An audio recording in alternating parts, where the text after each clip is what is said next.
আসবে। বাদশা হারুন আর রশিদ একজন প্রসিদ্ধ ইসলামের বাদশা ছিলেন। তার দরবারে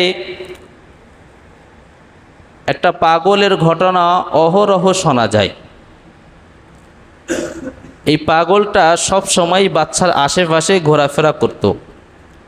তো বাদশা এক সময় সফরে গিয়েছেন। সফরে যাওয়ার সময় যে খুব তৃষ্ণা পেয়েছে, তো পানি পান করবে, এই সময় পাগল এসে সামনে হাজির। বলতেছে, বাদশা পানি পান করবেন ঠিক আছে, কিন্তু আমার একটা প্রশ্নের জবাব দিতে হবে।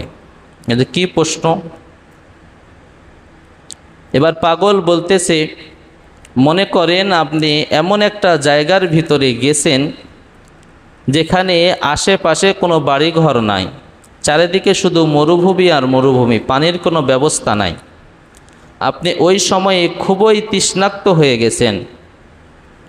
তো এক গ্লাস পানি যদি আপনার কাছে ওই সময় বিক্রি করা হয়, তাহলে ওই এক গ্লাস পানির দাম কত দিবেন? তো বাদশা হারুন আর রশিদ বলেন, যেহেতু পানিটা আমি না খেলে ওই সময় মারা যাব, আমাকে ওই সময় যদি বলা হয় যে আপনি এক গ্লাস পানির বিনিময়ে আপনার পুরা রাজত্বটা দিয়ে দিতে হবে, আমি ওই সময় পুরা রাজত্বটাই দিয়ে দেব। কারণ এক গ্লাস পানি যদি আমি না পাই, ওই সময় আমি মারা যাব। এরপরে বাদশা বলে, ঠিক আছে, তাহলে পানি পান করুন।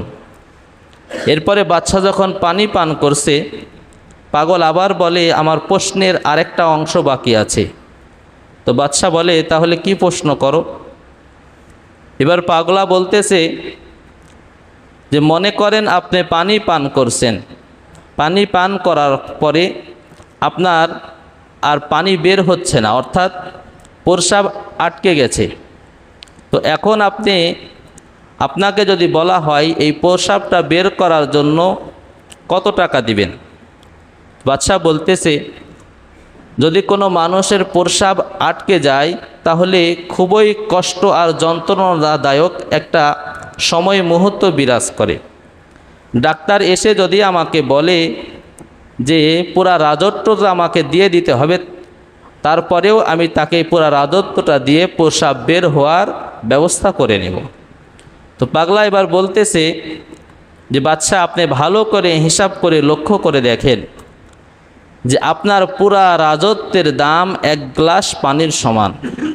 আপনি যদি মরুভূমির ভিতরে বিপদের সময় এক গ্লাস পানির বিনিময়ে পুরা রাজত্বটা দিয়ে দিতে চান, তাহলে বোঝা গেল যে আপনার পুরা রাজত্বটা এক গ্লাস পানির সমান। এখন আমরা বুঝতে পারতেছি যে আসলে বৃষ্টি কত বড় একটা নিয়ামত। এরকমভাবে আমরা যখন যেই নিয়ামতি আল্লাহ তাআলার কাছ থেকে ভোগ করি না কেন, প্রতিটা নিয়ামতই এরকম দামি। যদি নিয়ামতটা আমাদের কাছে না থাকে তখন বুঝে আসে।